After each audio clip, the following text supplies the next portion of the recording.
Well, hello, Facebook. I wanted to come on and talk a little bit with you guys today.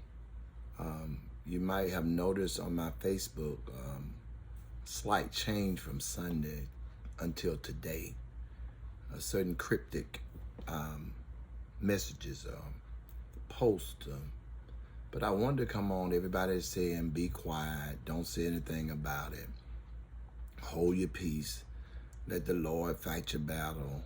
Vengeance is mine, says the Lord. And I do agree with that analogy.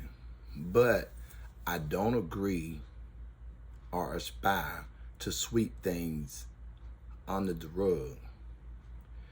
And the narrative is being spent that I did a lot of things when in reality, I was assaulted on Sunday at the church where I worship God at.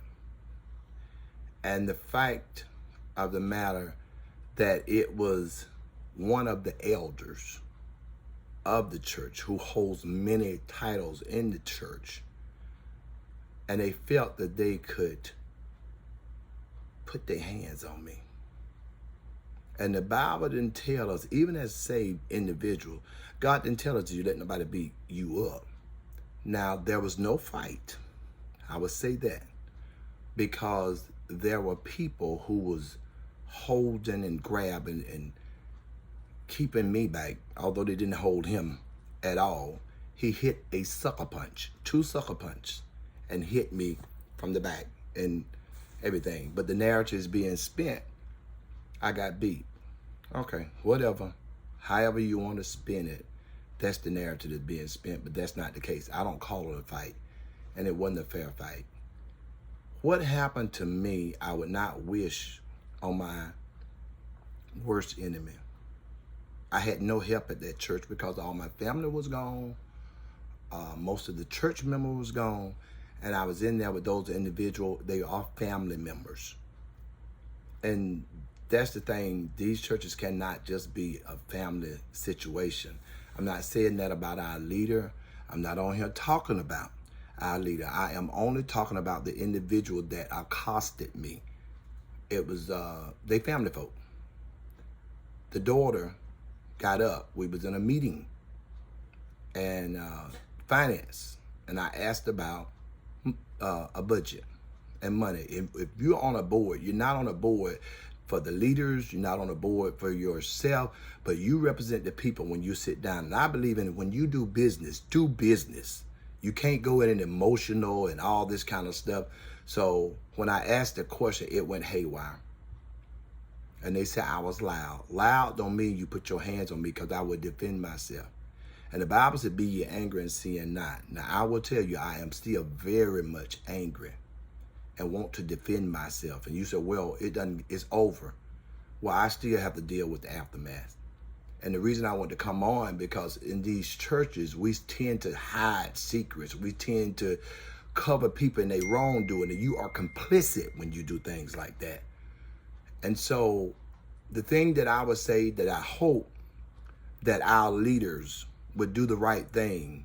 This person shouldn't be up preaching, shouldn't be up teaching, shouldn't be up doing anything that you felt the need that you can come to our church in Vienna, Georgia and disrupt it, run my reputation, lie on me, and tell all kind of untruths.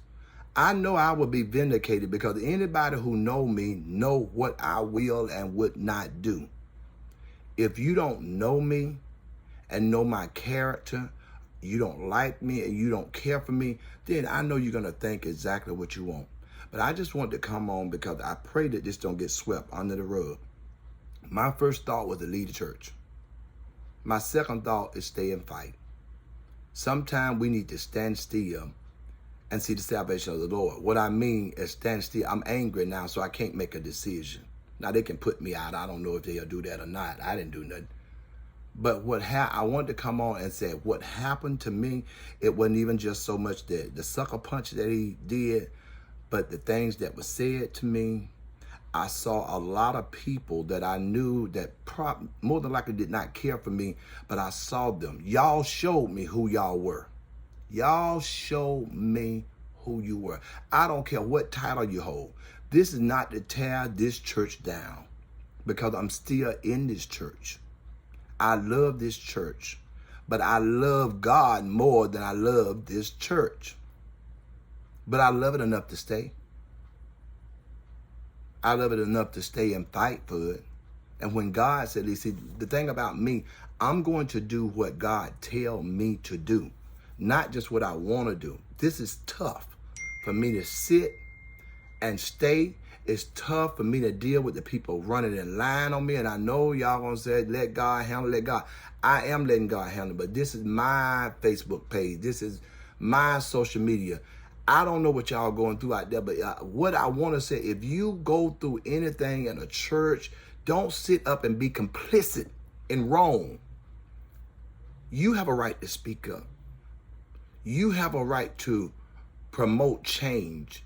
You have a right not to sit in all your pain and in all your suffering and not tell your story. This is my story, and that's why I can tell it. I want to do so many things. I wake up at night, almost like a nightmare since Sunday, because I am a person that always would defend myself, but I didn't get a chance to defend myself. I didn't get a chance to, and for the people to go and spend the narrative that it was a spiritual thing. Wow. That I had a demon in me. Wow. Because I wanted to defend myself, but because I wanted everybody to get out of my way. And if he done hit me, let the two men fight. And y'all may think it's wrong, but you let somebody punch you, sucker punch you twice, and tell me that you would stand and take it. I'm a preacher, but don't put your hands on me. Yes, God's going to fight the battle, but there were plenty of wars in the Bible where they fought and defended for themselves. Now, I don't want to stay on here and ramble, but I did at least want to express the deep hurt and pain that I am experiencing now, because these are people who were supposed to be my brothers, supposed to be my sister, and y'all showed me y'all behind and showed me who you were. I just want to say to y'all, I know you. I understand. I got the memo. But I love God. I'm saved and I'm sanctified.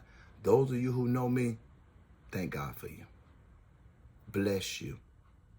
Thank y'all for reaching out to me and comforting me in the midst of this tumultuous situation, because it is hard.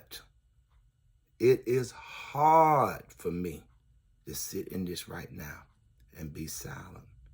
And that's why I just wanted to get on and say something, because I have to let it out some kind of way. So for y'all that been calling, want to know what's going on, there you go. One of the elders in the church, not the Violent Church, it was the Macon Church, accosted me at our church, the church that I love so dearly, this organization that I have worked tirelessly in and gave my whole life. Y'all did me wrong.